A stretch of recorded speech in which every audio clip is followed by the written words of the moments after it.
नमस्कार भावांनो बहिणींनो, लय वाढू झालं. दार दिलं होतं आणि घरी गेले होते. सकाळपासून झालं उभा राहून दारे दिले आणि पुन्हा घरी गेले.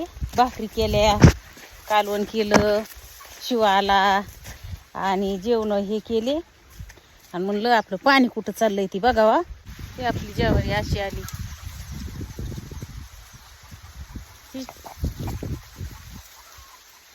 कणस आले तर हुरडा यायला लागला. ही आपली जाळी, एवढी सगळी जाळी चौकून लावली आणि ह्याच्यातून घुसत येतंय आणि ह्याच्यातून घुसून कातरून हा इथं तर किती पाडली.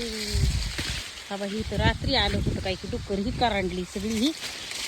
ते असलं वाटोळ करायला लागले तर काय जाळी लावून तरी उपयोग झालाय. ही तर आलं तर काही की बघा रात्री सगळी पाडून लुळवून गेलंय. आपला बाबा ह्यो थांब्या, बाबा ह्यो केवढूच आहे. थांब्या तू कशाला आला?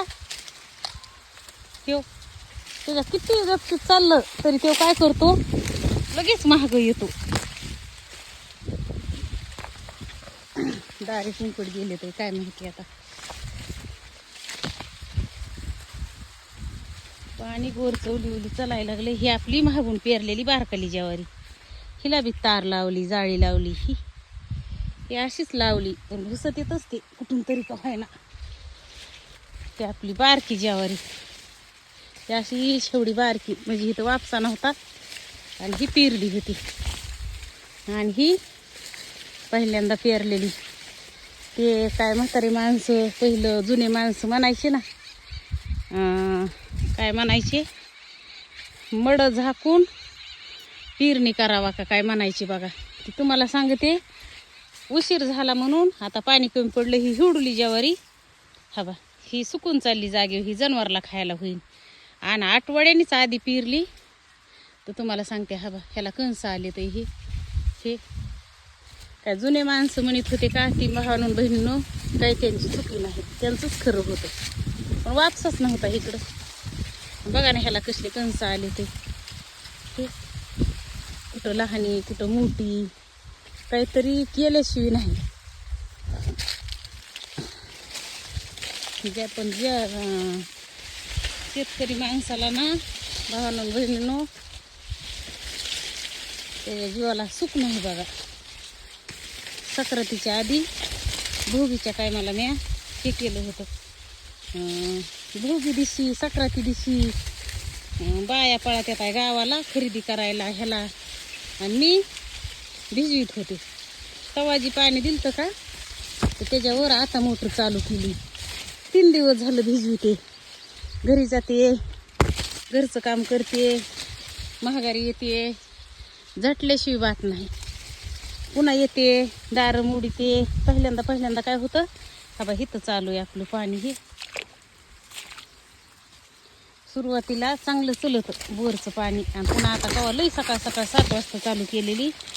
आता ह्या टायमाला काय होतंय, पुन्हा लई बारकुसं पाणी चलत. त्याच्यासाठी सकाळ उभा राहून दारे धरावं लागते. तर ते पाटाने हळूहळू खुळ वाहतंय पाणी.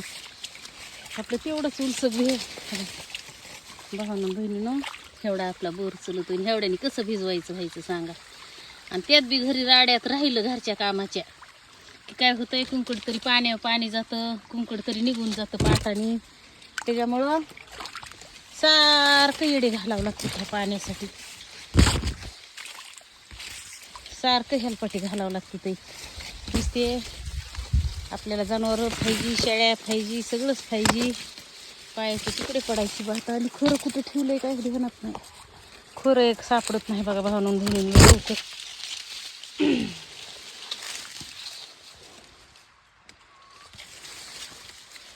खोरं कुठं आहे? हा इकडं आहे.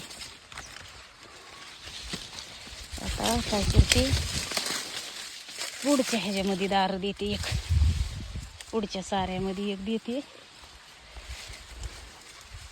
हे भिजलंय पार कडीला गेलं. असं चुली करून भिजवायचं. एवढ्या पाण्यात आपल्याला खायापुरती ज्वारी कशी बी येते बघा.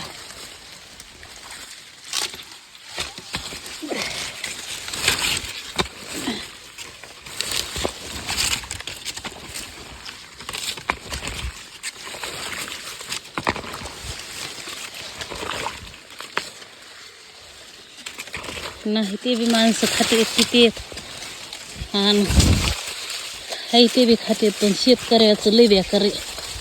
तेवढी मेहनत करून एवढं सगळं करून बी पदरात माप पडून म्हणून भरवसा नाही. त्याच्या मागं 100 लपडी चालू इथं डुकरं आहेतच. वारं कहदान आलं तर पडती खाली ज्वारी ते व्हायलंच. आपलं काम जेवढं करायचं आपली परीत नाही का तेवढी करायची. बाकीचा देवावर हवाला आता काय करावं.